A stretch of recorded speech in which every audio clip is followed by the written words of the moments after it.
It has been far too long since you have actually heard my voice, seen my face in a longer capacity, and lots of crazy and exciting things are happening.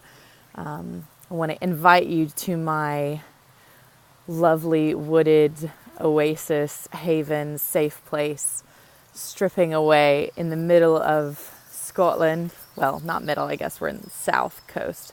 I might do a video on the beach, which is about a 15-minute walk away later on, but these have been my two places. I don't know if you can see that river there. I love waterfalls, guys. God is so good.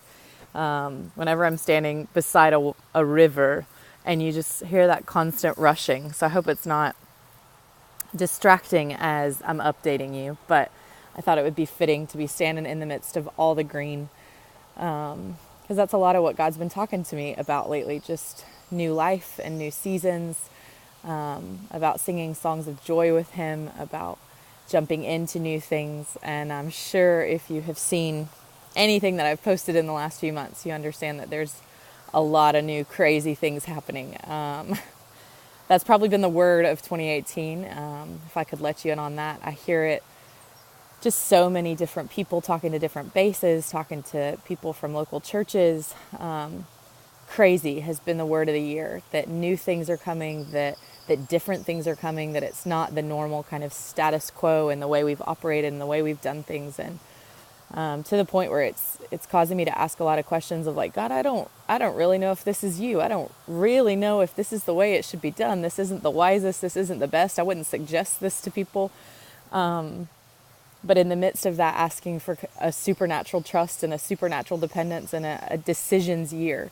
That's what I've seen for 2018. So I just wanted to take a couple of minutes and update you guys. I am sure that you might have noticed these last couple of videos, I guess since right about February, there was a different glow in my eyes. There was a different excitement in my eyes. And it makes me laugh because this video is just going to be an explosion of all of that excitement. You guys have seen it on the posts. I am officially engaged to be married, to be a wife, and have a husband.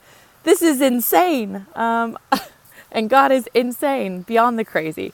So I've been trying to just figure out how to even put it into words, because it's been a journey of obviously excitement of hearing the word of the Lord pretty early on and walking in that in the physical, and just getting excited about the crazy with Him, getting excited about learning new lessons with Him, about being a woman who has a man that is walking in life with me and that we have committed to walk life together. That's a brand new thing for April. So yeah, just really brief. We're going to explain it and you'll hear more. And as the date approaches, we'll share more. But just to let you in, we met back in February at the church in Abergavenny in Wales, where I've been going for the last 5 years, doing outreach there. I don't know if you remember my pastors from London in New Life, where I've been a member for about 7 years. They moved to Wales like 6 years ago. So they've been there more than they were in my home church where I knew them. And God's just really bonded us together over the years.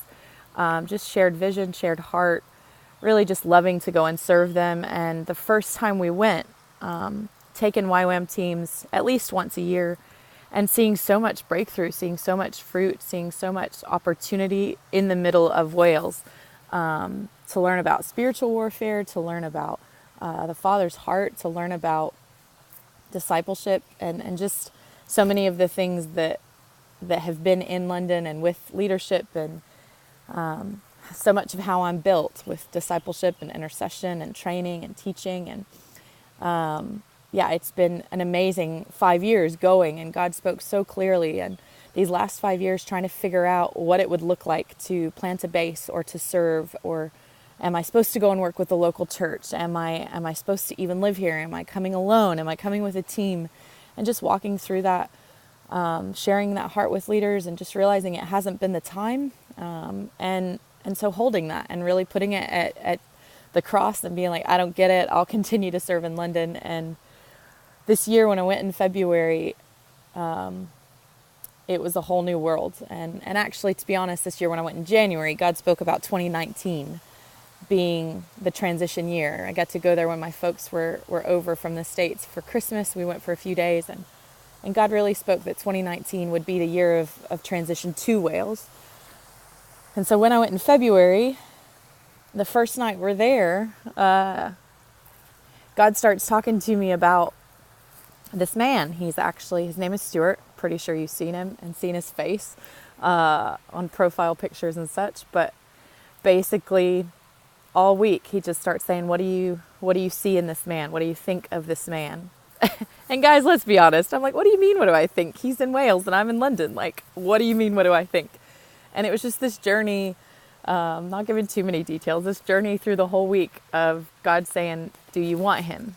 Does he answer the things that you've asked of me? Would you be open to this and to me? And I got to tell you, this is all having really no conversations with him.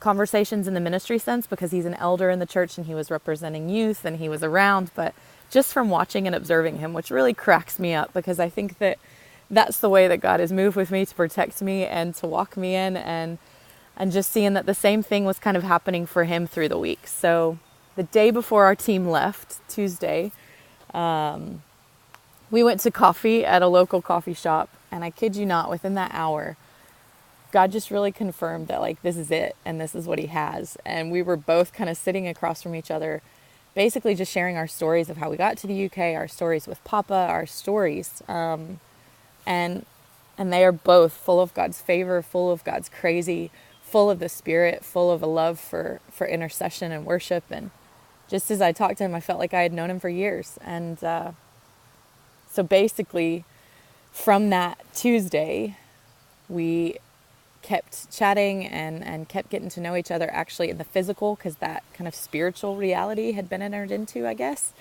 And it's been a journey of just getting to know, getting to see.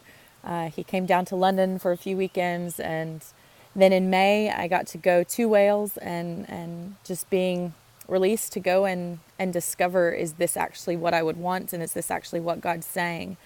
And from the minute my feet hit that land, it was like the 5 years of dreaming and the 5 years of asking questions were linked to this man and the unfolding with this man. And so that's how a ring got on my finger so quickly, because I feel like once God has spoken, I don't want to ask too many questions. And along the journey, there's been this openness to say, you know what, God, if at any point this is not what you're saying, this is not what you want to do, I'm open to it. And Stuart and I have said the same, but we're running full speed ahead because we feel like that's the timing that he's had. So that is a brief synopsis. I hope that makes sense. I've got so many things today, so I hope you're still with me. But yeah, basically the journey on that has meant that that's asked a lot of questions of where and what and how we're moving next, and how to move and walk into that. And that's been a lot of the season, which is why you haven't heard so much from me in maybe March and April and even May.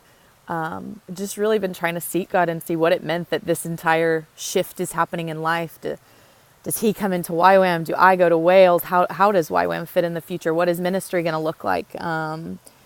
He is actually a scientist. He's a trained microbiologist, and he did some doctoral work in the States, which is amazing, because that means he's lived in the States. Swore that he'd never marry an American, but you know, I mean, who can resist? And yeah, get my train of thought. I'm just a mess, guys. Okay. So that's been a lot of the question of like, what is God actually saying? And I just feel like he's speaking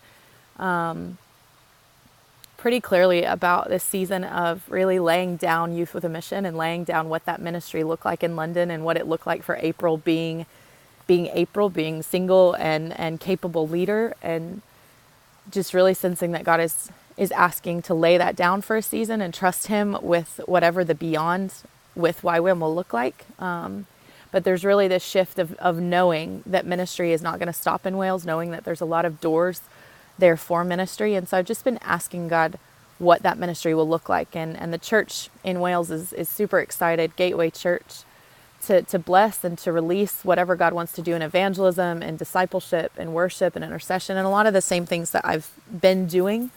But coming alongside Stuart as an elder, coming alongside the team there in the church, but also asking the question, what does it look like for April to be there? And really sensing that there's this kind of twofold ministry of being alongside Stuart and the church, but also something that God would call me to walk out just daily, whether it's going to the streets daily and just prayer walking or interceding and continuing the same work that I've been doing in London. So I want to just reassure you guys that yes, a location is coming and a transition is coming and maybe even a name of ministry, but it's all still kingdom business. And I just pray that you'll continue to stand with us and stand with me as we're seeing how that shapes up and what God really wants to do with that and how those pieces are. I just pray for your prayers as Stuart and I search and look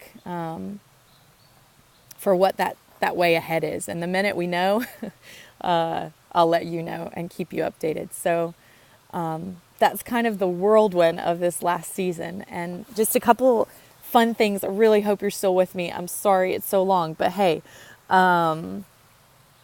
last week was amazing. I had a team from Memphis, Tennessee come. There were four of them. I was the fifth, sorry. There were four that came, including Luke, who's our missions pastor at Central Church, Miss Nancy, who came 2 years ago with a couple friends as well, and then two lovely ladies. Elsa was 82 years old, and then Missy is 20. So we had a crazy kind of